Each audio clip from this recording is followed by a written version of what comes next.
따라서 합니다. 하나님은 나를 아십니다. 나는 그 사랑 안에 있습니다.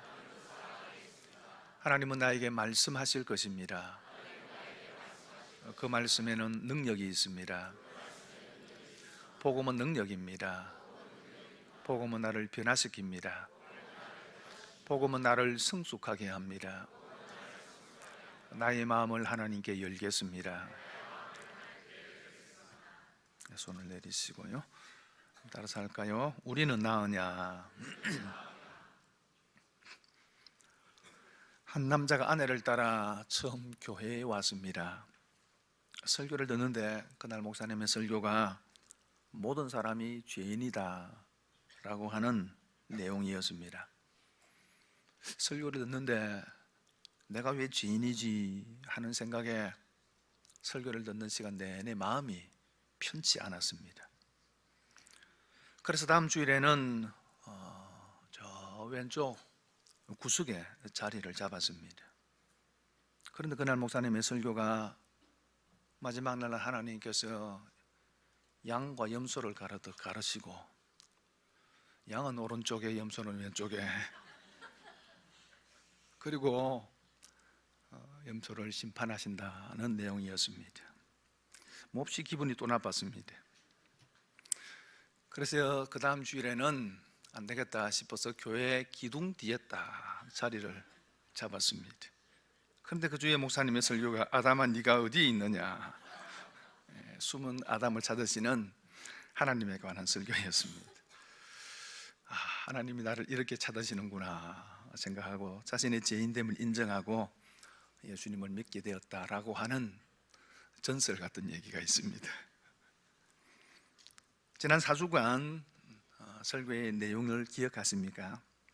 한마디로 말하면 우리 모두는 죄인이다 라는 내용이었습니다. 복음, 기쁘고 복된 소식이 무엇인지 본격적으로 로마서가 말하면서 제일 먼저 말하는 것이 인간의 죄이죠. 여러분, 죄는 크게 두 가지가 있습니다. 하나는 모든 경건치 않은 것, 하나님을 인정하지 않는 것입니다. 도둑질 하지 않아도, 내가 사람을 죽이지 않아도 그렇다고 해서 내가 죄인이 아닌 것 아니라 그 말입니다. 하나님이 없다 하고 그 하나님을 믿지 않는 것, 그게 죄라는 거죠. 이게 가장 근원적인 죄입니다. 여러분, 이 죄에 있으면은 결국은 다른 죄들을 짓게 되어지는데 그것을 불의라고 합니다. 음행, 탐욕, 악의, 살인, 분쟁, 비방, 교만, 부모 거역하는 등 이런 모든 것들이 불의라는 거죠. 여러분, 인간에게는 이 두 가지 죄가 있습니다. 그런데 이 죄에 대해서 이야기를 하니까 우리는 그렇지 않다라고 말하는 사람들이 있었습니다. 유대인들이지요. 유대인들은, 이방인들은 이런 죄를 지어서 하나님의 진노와 심판을 피할 수 없지만은 하나님의 백성으로 부르심을 받은 우리는 그렇지 않다라고 주장을 하는 겁니다. 이들을 향해서 2장에 넘어오면은 너희도 다르지 않다, 유대인 된 너희도 마찬가지다 라고 하는 내용의 말씀을 합니다. 그래서 먼저는 너희들이 선한 삶을 산다고 해도 너희가 죄인이다. 유대인들은 자신들은 이방인과 다르게 선한 삶을 살고 있다고 생각했습니다. 그래서 다른 사람을 판단하고 자신들의 잘못에 대해서는 핑계하고, 그리고 자신들의 형통한 삶이 자신들의 선한 삶의 결과라고 착각한 겁니다. 그런데 그렇지 않다는 겁니다. 그들도 죄인이라는 거죠. 그리고 또 한 가지는 그들이 가지고 있는 율법이나 그들이 할례를 받았다고 해서 그들이 죄인이 아닌 것 아니라 그 말입니다. 율법과 할례를 가지고 있는 것은 하나님의 특별한 은혜였습니다. 그러나 그것이 구원의 조건이 되는 것은 아니라는 거죠. 하나님의 말씀에 순종하고 하나님의 백성 삼은 것에 대해서 감사하고 하나님을 경외하는 삶을 살아야 하는데 그렇지 않았습니다. 껍데기만 가지고 있다는 거죠. 아주 율법을 가지고 할례를 받았다라고 하는 그 껍데기만 가지고 있지, 안에는 정말로 하나님을 사랑하고 경외하는 마음이 없는 그들을 향해서 너희도 마찬가지다 라고 이야기를 한 겁니다. 그리고 3장에 넘어와서는 그 유대인들이 자신들의 죄를 변명하고 합리화해도 죄인이라는 겁니다. 여러분, 하나님께서 유대인들을 하나님의 백성 삼으시고 그리고 특별한 자비의 은혜를 베풀되겠다고 약속을 했습니다. 그들이 이렇게 이야기합니다. 우리에게 이런 약속이 주어졌는데 왜 우리를 심판하느냐라는 겁니다.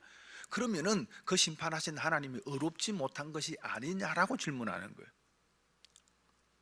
그러면서 심판의 책임을 하나님께 돌리는 거죠. 그리고는 자신들의 죄로 인해서 하나님의 의로움이 드러나고 하나님의 뜻이 이루어졌다면은 자신들은 죄인이 아니라는 거죠. 오히려 하나님의 역사하심, 하나님의 뜻을 이루시는 그 일의 최고의 공로자라는 겁니다. 그런데 왜 우리를 심판하느냐?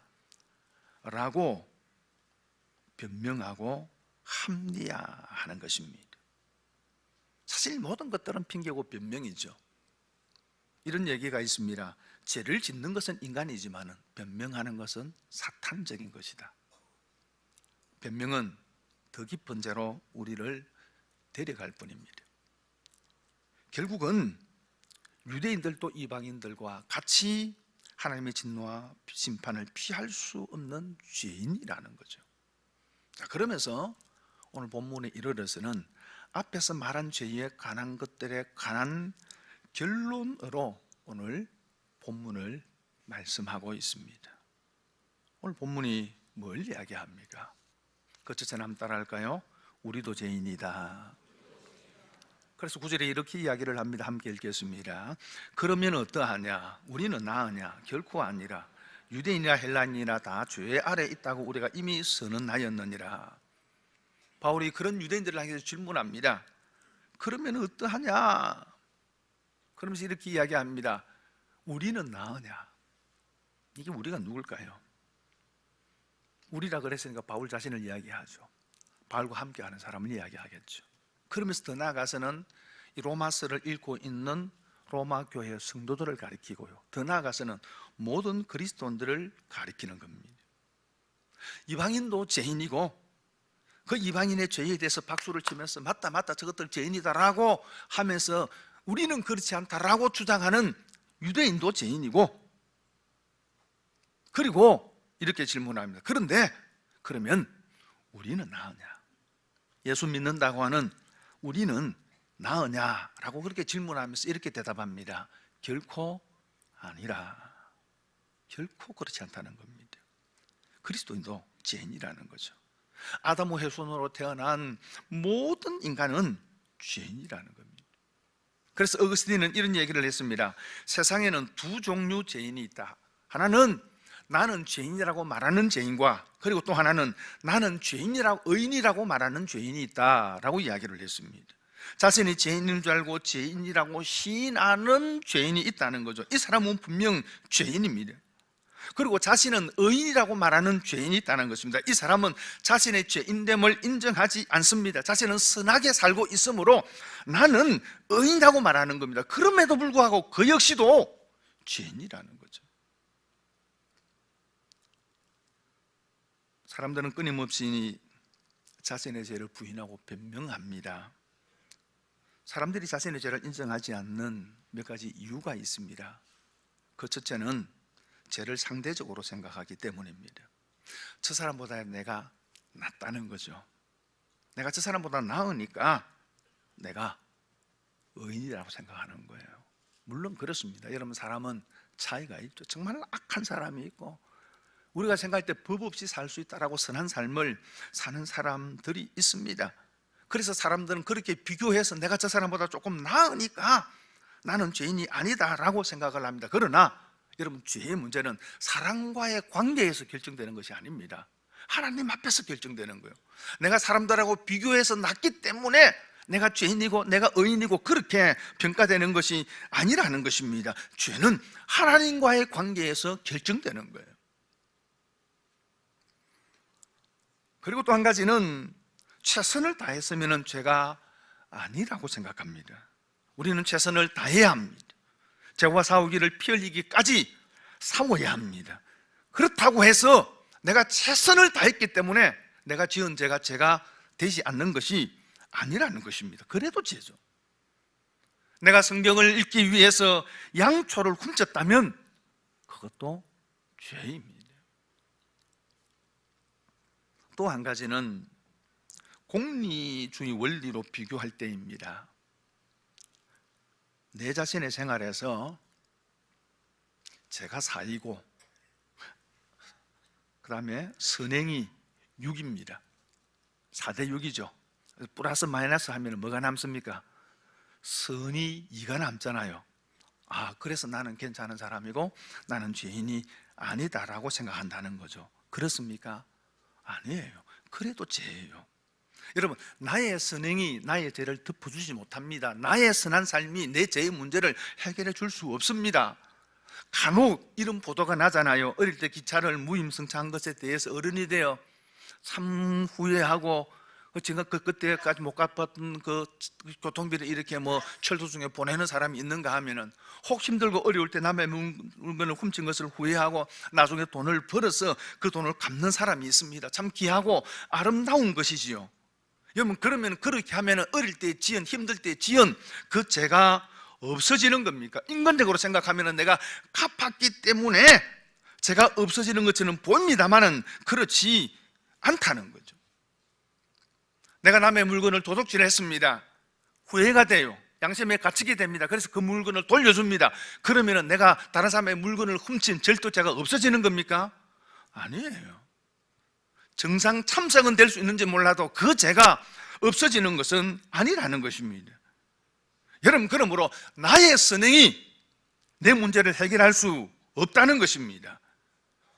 아무리 내 삶에 그 이후에 내가 많은 선을 행했다 할지라도 지난날에 지은 내 죄가 그 선행이 내 죄를 덮는 것이 아니라는 것입니다. 그러므로 성경이 뭘 이야기합니까? 기록된 바 의인은 없나니 하나도 없습니다. 하나님의 은혜가 개입되지 않으면 어느 누구도 깨달을 수 없고 하나님을 찾을 수 없다는 것입니다. 그리고 두 번째로 이야기하는 것이 따라할까요? 모두가 죄 아래에 있다. 9절 말씀 다시 한번 읽겠습니다. 그러면 어떠하냐? 우리는 나으냐? 결코 아니라 유대인이나 헬라인이라 다 죄 아래에 있다고 우리가 이미 선언하였느니라. 유대인이나 헬라인이나 모든 사람들이 다 죄 아래 있다고 우리가 이미 선언했다라고 말씀을 합니다. 죄 아래, 이 아래라는 말은 권력이나 권세 아래 있다라고 하는 의미입니다. 어떤 힘이나 권세에 의해서 지배받고 있다는 거예요. 복음서 보면은 이런 내용이 있습니다. 한 백부장이 있었습니다. 백부장 로마 군대의 100명의 군대를 지휘하는 초급 지휘관입니다. 이 사람이 자신의 하인이 병에 걸려서 예수님께 나와서 내 하인을 고쳐주십시오 하고 요청을 하게 되어지죠. 그때 예수님께서 이렇게 말씀합니다. 그래, 알았다. 내가 가서 네 하인을 고쳐주겠다라고 그렇게 이야기하십니다. 그러자 이 백부장이 뭐라고 이야기합니까? 예수님, 나도 남의 수하에 있습니다. 내 위에 상관이 있고 또 내 아래에도 내 부하들이 있습니다. 그래서 내 상관이 나에게 이렇게 하라 하면 이렇게 하고, 내 밑에 있는 내 아래에 있는 부하들도 내가 명령하면 그 명령대로 그렇게 따라합니다. 그러니 예수님께서 우리 집에 오실 필요가 없습니다. 말씀만 하시면 내 하인이 나을 겁니다 라고 이야기를 하죠. 이 말에서 상관 아래에 있다라는 말과 오늘 본문에 죄 아래에 있다라고 하는 이 아래라는 말이 같은 말이에요. 다시 말하면은 아래에 있다는 것은 내 위의 권세자에게 순종한다는 것입니다. 우리가 어떤 사람을 때로는 소개할 때 이 사람은 내 아래에 있는 사람입니다. 그렇지 않으면은 나는 저 사람 아래에 있는 사람이다라고 이야기를 하잖아요. 그 말이 무슨 말입니까? 아래에 있는 사람이기 때문에 그 사람의 말을 내가 따라할 수밖에 없고 그 사람이 권세자라는 것입니다. 군대에 가면은 요즘 군대는 그런지는 잘 모르겠습니다만은 고참들이 장난스러운 명령을 내리는 경우들이 있지 않습니까? 1,000원짜리 한 장을 주면서 이렇게 이야기합니다. 야, 이거 가지고 매점에 가가지고 라면 2개, 사이다 2개, 새우깡 2개 사와. 이러면 1,000원 가지고 다 사올 수 있습니까? 못 사오잖아요. 그래서 주면 주고 사와 그럽니다. 그럼 어쩝니까? 쥐도 못해가지고 사오죠. 그게 권세라는 겁니다. 죄 아래 있다라는 의미가 이런 의미입니다. 죄는 권세자입니다. 여기 죄는 단수 이야기예요. 복수로 쓰면 여러 가지 악행을 이야기하는 거예요. 그러나 단수로 죄를 이야기할 때는 그 죄가 가지고 있는 어떤 권세를 이야기하는 거예요. 근원적인 죄를 이야기하는 겁니다. 여러분, 이 죄는 권세가 있습니다. 힘이 있습니다. 그래서 우리를 끌고 갑니다. 아담의 범죄로 인하여 타락한 인간의 문제가 뭡니까? 이 권세 아래 놓여 있다는 거예요. 이런 뱀 가운데 주로 새를 잡아먹는 뱀이 있다고 합니다. 뱀이 어떻게 새를 잡아먹습니까? 하늘을 나는 새를. 근데 이 뱀이 나뭇가지 위에 이렇게 올라가 있으면은 새가 잘 모르고 이렇게 날아옵니다. 그럼 그때 몰래 확 들어서 묻는 게 아니고요. 그때 새가 이 뱀을 쳐다보지 않으면은 살 수 있는데, 안 보려고 애를 쓰는데 결국은 끌려간답니다. 뱀의 눈을 마주치면은 자연스럽게 새가 그냥 뱀에게 이렇게 가까이 간대요. 보지 않으면 되는데 볼 수밖에 없도록 하는 어떤 매혹이 있다는 거죠. 그럼 죄는 이런 힘이 있습니다. 죄의 유혹이 있습니다. 그래서 죄 지은 사람들이 뭐라고 이야기합니까? 핑계 아닌 면도 있지만 죄 지은 사람들이 뭐라고 이야기합니까? 나는 안 하려고 그랬는데. 교도소에서 나올 때마다 사람들이 어떤 결단을 합니까? 내가 절대로 앞으로는 죄를 지지 않으리라 결심하지만은 결국은 그 죄의 유혹에 끌려가게 됩니다. 이런 인간의 모습을 오늘 본문은 3가지로 이야기를 합니다. 첫째는 마음과 생각의 죄입니다. 13절에 보면 그들의 목구멍은 열린 무덤이요, 그렇게 말씀을 합니다. 여러분, 이스라엘의 무덤은 대부분 인공 동굴을 많이 사용을 하는데 가족묘로 사용을 해요. 동굴을 파는데 입구 들어가면은 안에 들어가면 십자가 형태로 이렇게 대부분 그렇게 만듭니다. 그래서 양옆에라도 시체를 이렇게 안치하고 안쪽에도 시체를 안치하고 할 수 있도록 그렇게 무덤을 만들어 놓아요. 그럼 이렇게 무덤을 만들어 놓으면은 몇 대를 거쳐서 그렇게 사용을 하는 거예요. 여러분, 그 무덤 안에는 썩은 시체와 마른 뼈들이 가득하게 되어집니다. 그런데 지진이 일어나거나 또 어떤 이유로 무덤을 막고 있는 돌이 굴러가 버리면은 그 안에 썩은 시체와 뼈들이 그대로 다 노출이 되게 되어지죠. 그걸 지금 이야기를 합니다. 인간의 모습이 이렇다는 겁니다. 겉은 멀쩡하고 온전한 것 같지만은 그 안에 더러운 것이 가득하고 썩은 것이 가득하다는 거죠. 그 마음이, 저도 저 자신에 대해서 때로는 깜짝깜짝 놀랄 때가 있어요. 내가 무슨 그런 생각을 하려고 한 것도 아닌데 문득 그런 생각이 툭 드는 거예요.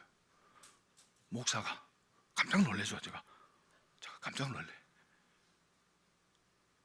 이게 사람이에요. 그죠? 사람의 마음을 읽는 사람이 있다면 우리가 그 사람 앞에 어떻게 서겠습니까? 물론 어떤 목사님은 교인들 눈빛만 딱 보면 다 안닥하대요. 여러분 오늘 기뻐하십시오. 저한테는 그런 능력이 없습니다.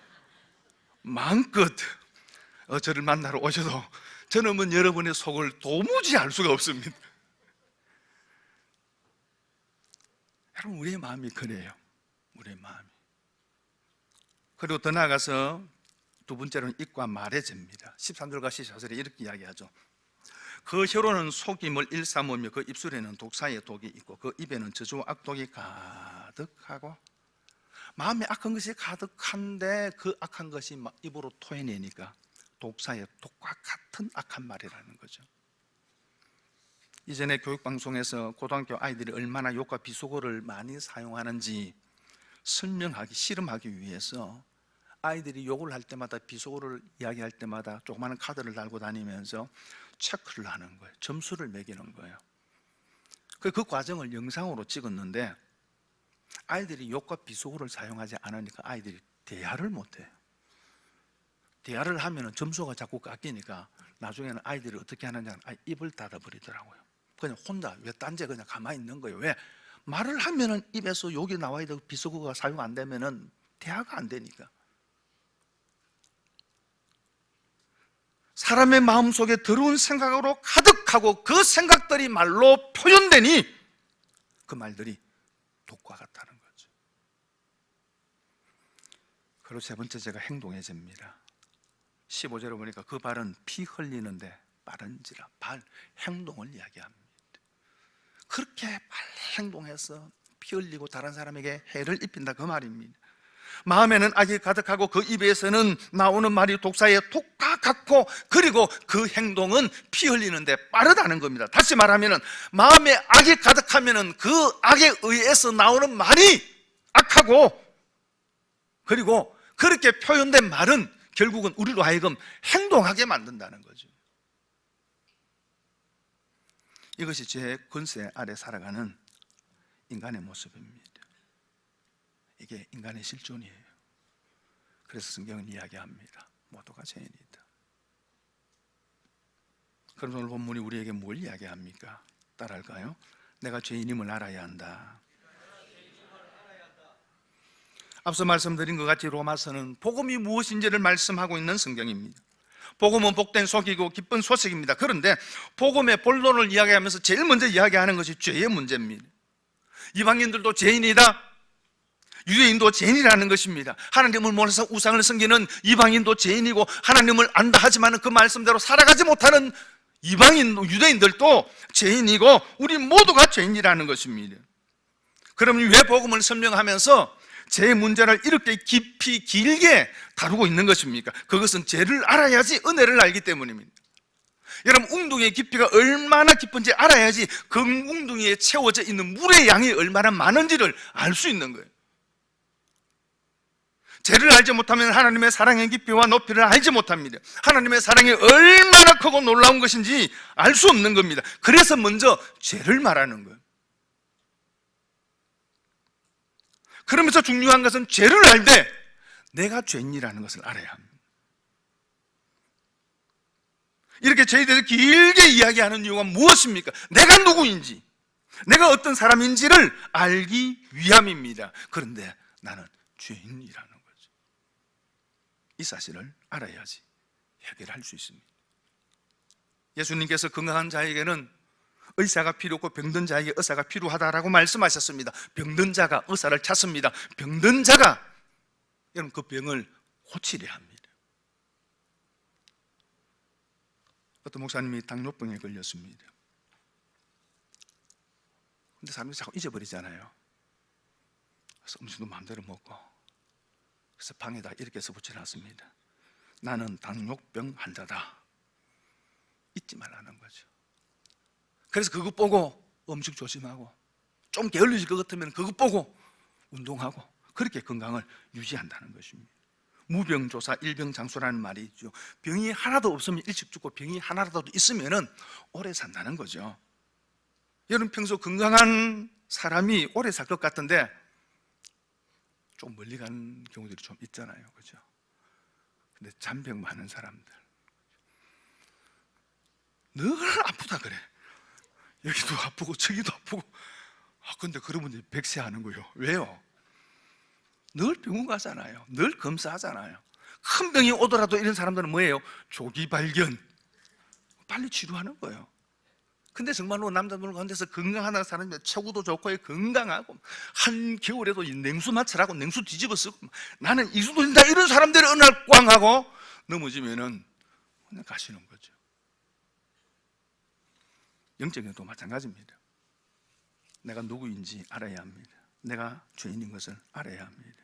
그리고 더 나아가서 자신에 대해서 절망해야 됩니다.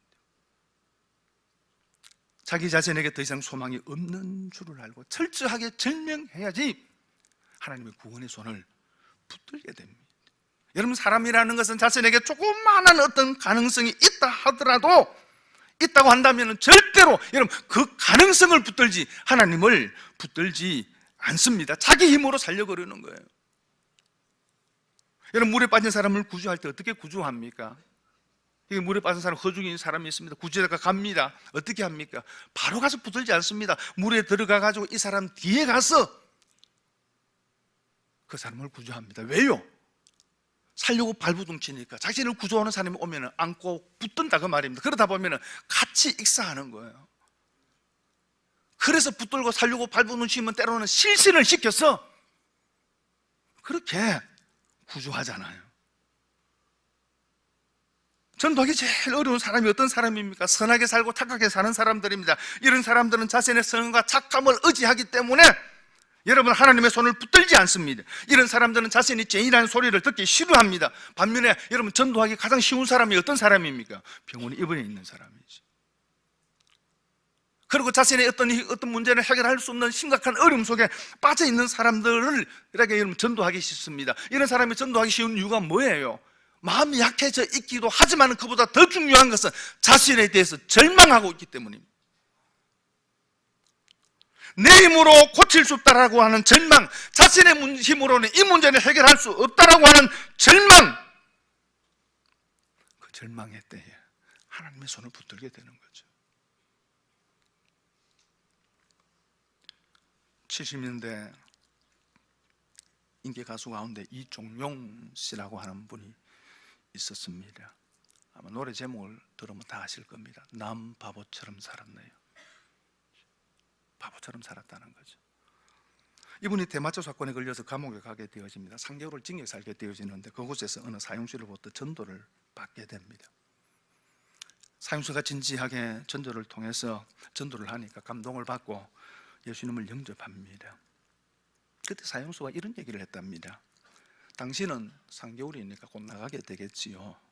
나가면은 내가 세상에서 예수님을 위해 못다 한 목까지 합해서 그렇게 사십시오, 그렇게 해주십시오 하고 부탁을 하더랍니다. 이종용 씨가 대마초 사건으로 감방에 들어와 있을 때만 해도 자신은 아주 선한 사람, 착한 사람이라고 생각했답니다. 그런데 이 사형수에게 복음을 듣고 예수님에 대해서 이야기를 들으면서 자신이 얼마나 추악한 죄인인지를 알게 되었다는 거죠. 그래서 정말 자신의 인생이 바보처럼 사는 것을 깨닫게 되어집니다. 그리고 이후 신학 공부를 하고 목사가 되었고 지금은 미국에서 목회를 하고 있습니다. 사형수가 예수 믿기 쉽습니까? 판사가 예수 믿기 쉽습니까? 사형수가 예수 믿기 쉽죠. 왜요? 자신에 대해서 절망했기 때문입니다. 절망해야 하나님의 손을 붙듭니다. 여러분, 하나님을 깊이 만난 사람들은 모두 자신이 죄인인 것을 깨닫고 절망했습니다. 이사야 선지자가 성전의 높은 보좌에 앉으신 하나님을 발견하고 화로다 나려 망하게 되었도다 나는 입술이 부정한 사람이요라고 고백합니다. 베드로가 예수님을 만나고 나는 죄인으로소이다 나를 떠나소서라고 고백했고요. 사도 바울도 오라 나는 곤고한 사람이로다 이 사망의 몸에서 누가 나를 건져내려? 자신에 대해서 절망합니다.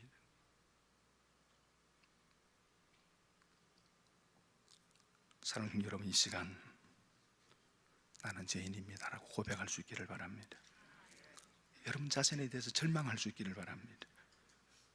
그래서 예수 그리스도의 피 묻은 손을 붙들 수 있기를 바랍니다. 십자가를 붙들 수 있기를 바랍니다. 그 길이 생명의 길입니다. 그 길이 구원의 길입니다. 그 길이 우리를 살리는 길입니다.